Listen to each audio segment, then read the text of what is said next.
Shalom Bapak Ibu, puji Tuhan kita ada lagi di hari ini. Mari kita sambut dengan merenungkan firman Tuhan, kita berdoa. Terima kasih Tuhan buat hari ini, hari baru, hari berkat-Mu. Kami mau melandasi kembali dengan merenungkan firman-Mu. Kiranya hikmat pengertian dari Roh Kudus menjadi bagian kami. Dalam nama Tuhan Yesus. Amin. Bapak Ibu, firman Tuhan kita terambil di dalam 1 Petrus 2 ayat 9. Tetapi kamulah bangsa yang terpilih, imamat yang rajani, bangsa yang kudus, umat kepunyaan Allah sendiri. Supaya kamu memberitakan perbuatan-perbuatan yang besar dari Dia, yang telah memanggil kamu keluar dari kegelapan kepada terangnya yang ajaib. Itulah firman Tuhan yang menjadi dasar renungan kita pada hari ini. Tema kita hari ini, apakah kamu gerejanya? Nah Bapak Ibu, beberapa bulan terakhir ini kita disuguhkan, dipertontonkan dengan berita-berita tentang maraknya pelarangan beribadah hingga sampai pada penutupan atau penyegelan rumah ibadah. Baik di tempat-tempat pemukiman dan juga di perumahan atau di komplek-komplek. Namun tanpa mengabaikan saudara-saudara kita yang sedang berjuang untuk tempat ibadah, untuk tidak mundur dan tetap setialah mereka beribadah, memuji, memuliakan Tuhan. Sebab hal ini harus diperhatikan baik dan ingat bahwa sesungguhnya gereja Tuhan itu dikenali tentu bukan hanya dari gedung gereja saja. Dan tentu itu bukan hal yang esensi. Atau dari hiasan, atau dari aksesoris, atau dari segala simbol-simbol yang dikenali bukan juga dari gedung, atau dari kalung salib yang panjang, yang besar oleh pengikut-pengikutnya. Tetapi dari tiga hal. Yang pertama, gereja Tuhan dikenali dari pribadi yang percaya bahwa Yesus itu Tuhan dan anak Allah yang hidup. Dalam Matius 16:18 berkata, dan aku pun berkata kepadamu, engkau adalah Petrus dan di atas batu karang ini, aku akan mendirikan jemaatku dan alam maut tidak akan menguasainya. Ini sebuah pernyataan Yesus, bahwa Yesus mengatakan kepada Petrus bahwa pengakuan terhadap pribadi Allah itu bukanlah karena kuat dan mampunya Petrus, tetapi karena anugerah, karena kasih karunia daripada Allah. Maka karena itu sebabnya di dalam firman Tuhan ini Petrus menyatakan sungguh bahwa Yesus adalah Tuhan, Yesus adalah anak Allah yang hidup. Nah, ini penting untuk setiap kita gereja menyadari bahwa dasar adanya gereja adalah pengakuan. Yang kedua, gereja juga dikenal atau sungguh-sungguh betul-betul diakui karena ada komunitasnya yang saling mengasihi, yang saling membangun dan saling memperhatikan.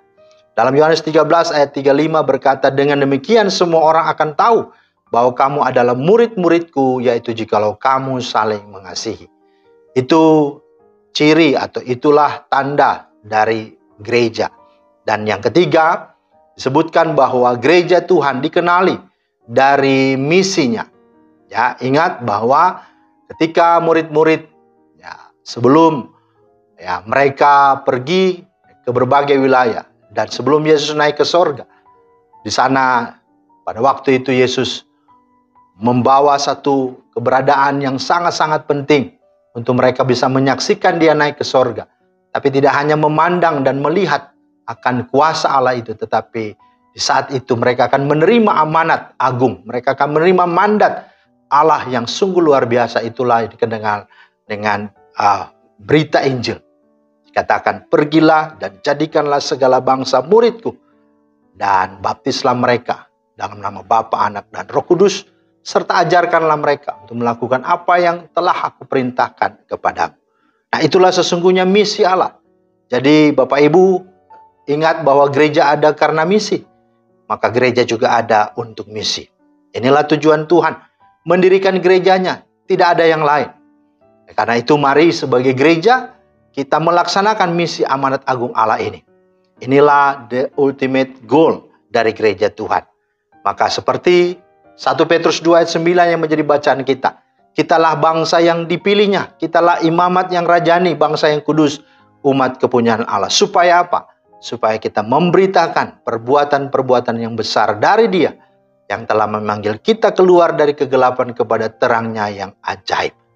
Maka ibu bapak yang dikasihi Tuhan, dari kebenaran firman Tuhan ini, mari hendaklah kita merenungkan akan firman Tuhan ini, kita mengintrospeksi diri, Apakah kita sungguh-sungguh adalah gerejanya? Kiranya Roh Kudus membantu kita untuk tidak hanya menjadi pendengar-pendengar yang baik saja, melainkan menjadi pelaku-pelaku firman, dan kiranya Roh Kudus membantu kita untuk melakukan kehendak-Nya. Tuhan memberkati. Amin. Terima kasih Tuhan atas firman-Mu. Kami berdoa, biarlah kami sungguh tahu apa itu dan siapa itu gereja, agar kami sungguh tahu ketika gereja mau dihalang, dihadangi, atau dilawan, kami tetap tahu bahwa Dia tidak pernah akan menghancurkan, merusak esensi gereja itu sendiri yang adalah karya daripada Allah. Itu sebabnya, mampukan setiap umat-Mu yang saat ini sedang dalam pergumulan untuk gereja, untuk membangun, bahkan untuk beribadah, biar Tuhan kuatkan, teguhkan, agar mereka memandang kepada hal-hal yang penting, memandang kepada panggilan Tuhan, kepada tujuan Tuhan. Demi Kristus Yesus, kami berdoa. Amin. Demikianlah firman Tuhan hari ini. Hanya menjadi berkat, selamat beraktivitas. Tuhan Yesus memberkati. Shalom.